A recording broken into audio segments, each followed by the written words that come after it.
کبھی دل میں یہ خیال ہوتا ہے کہ یار میں ایک گناہ ہے مثال کے طور پر،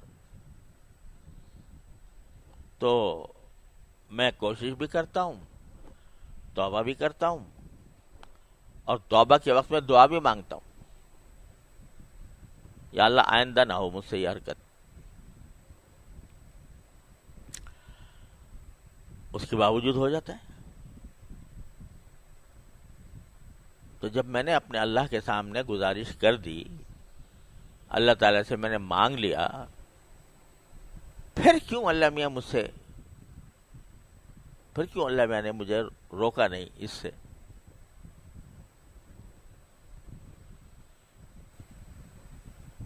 اللہ تعالیٰ کی حکمت اور مشیت تو وہی جانتے ہیں، ہم اور آپ کہاں تک اس کی حکمت اور مشیتوں کو سمجھنے کی کوشش کریں گے۔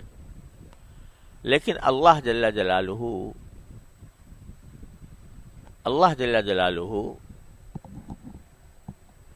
بندے کا گرنا پڑنا بھی ان کی مشیت میں ہوتا ہے بعض اوقات، سمجھے؟ گرنا پڑنا کیوں ہوتا ہے؟ تاکہ یہ مزید روئے، یہ مزید میری طرف متوجہ ہو، مزید مجھ سے توبہ مانگے، مزید مجھ سے معافی مانگے، اور میں پھر اس کو اپنی ستاری کا مورد بناؤں، اپنی غفاری کا مورد بناؤں۔ اس لیے بھی کرتے ہیں اللہ میں بعض اوقات۔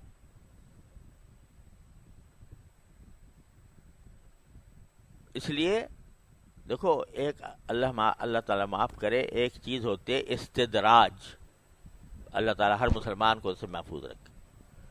استدراج کیا ہے؟ کہ آدمی گناہ میں مبتلا ہے، گناہ میں کیا جا رہا ہے، اور اللہ میں ڈھیل دے رہے ہیں، اچھا بھائی اور کر۔ تو اللہ بچائے، جو غفلت کے ساتھ ہوتا ہے، یہ استدراج ہے، بڑی خطرناک چیز ہے۔ اللہ تعالیٰ ڈھیل دے رہا ہو کسی کو، اس کی علامت یہ ہے استدراج کی کہ ایسے آدمی کے دل میں فکر ہوتی ہی نہیں،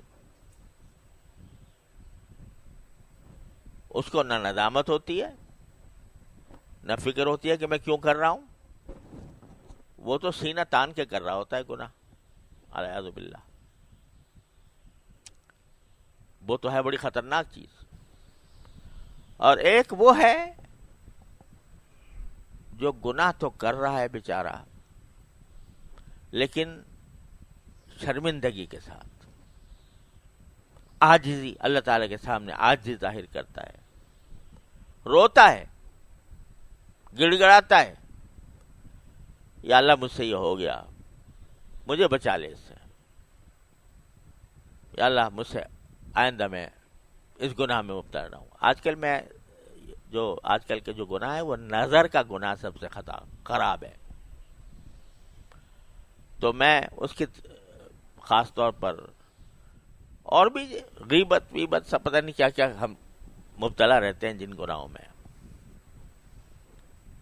اب ہم جیسے لوگ جن کا بہرحال کچھ نہ کچھ کسی بزرگ سے تعلق ہے، کسی کا پاس بیٹھنے کا موقع ملا ہے، کچھ دین کی تعلیم حاصل کی ہے، کچھ تعلیم دے رہے ہیں، تو ان سے یہ توقع تو مشکل ہے کہ وہ ان کو نماز چھوڑنے کا گناہ کریں گے، یا وہ معاذ اللہ شراب پی لیں گے۔ لیکن جو گناہ پھیلے ہوئے ہیں معاشرے کے اندر، اچھا خاصے پڑھے لکھے اہل علم کے اندر، نظر کا گناہ، کان کا گناہ، غیبت کا سننا، زبان کا گناہ کہ زبان بے تکان چل رہی ہے، یہ سوچے بغیر کہ میں سچ بول رہا ہوں یا جھوٹ بول رہا ہوں، میں مبالغہ اتنا کر رہا ہوں کہ وہ جھوٹ کی حد تک پہنچ رہا ہے، غیبت کر رہا ہوں کسی کی، کسی پر بہتان لگا رہا ہوں، کسی پر الزام لگا رہا ہوں، کسی کی دل آزاری کر رہا ہوں، یہ گناہ عام ہے، ہم سب میں.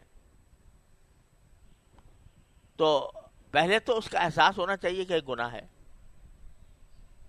اور احساس ہونے کے بعد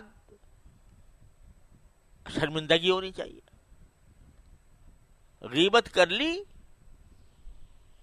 اور شرمندگی کوئی نہیں، اللہ بچائے. جب کیے جا رہے ہیں اور کوئی شرمندگی بھی نہیں، اس سے توبہ کرنے کا دھیان بھی نہیں، تو بھائی یہ خطرناک معاملہ ہے. لیکن اگر ہو گئی، مجلس میں بیٹھے تھے، وہاں پر کوئی کلمہ غیبت کا نکل گیا، بعد میں احساس ہوا کہ یا اللہ مجھ سے غلطی ہو گئی، توبہ کر لی. اب توبہ کرنے کے بعد پھر عہد بھی کر لیا، لیکن کسی وقت پھر مبتلا ہو گیا. بس فکر ہو اور پھر مبتلا ہو جائے تو پھر اس کو گھبرانا نہیں چاہیے، مایوس نہیں ہونا چاہیے. اللہ تبارک و تعالیٰ کے سے پھر توبہ کی طرف متوجہ ہو. بازا ہرنچ ہستی بازا، گر کافر و گبر و بت پرستی بازا، این درگہ ماں درگہ نومیدی نیست، صد بار اگر توبہ شکستی بازا. 100 بار بھی توبہ توڑی ہو، آ جاؤ میرے پاس. تو جب بندہ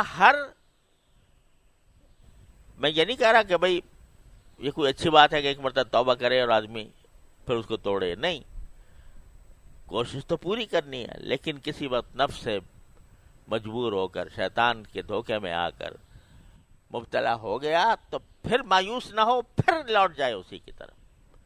جب یہ عمل کرتا رہے گا تو کیا ہوگا؟ من تابا، تو کیا ہوگا؟ وہ عمل عملا صالحا، پھر وہ عمل صالح کی طرف آ جائے گا. کیا مانا؟ کہ اس کے بیشتر اعمال صالحہ ہو جائیں گے. اور جب یہ ہوگا اور اللہ تبارک و تعالیٰ پھر اس کو طاقت دیں گے کہ بالکل وہ گناہ چھوٹ جائے، فَإِنَّهُ يَتُوبُ إِلَى اللَّهِ مَتَابًا، تو وہ لوٹ آتا ہے اللہ کی طرف، ٹھیک لوٹ آنا.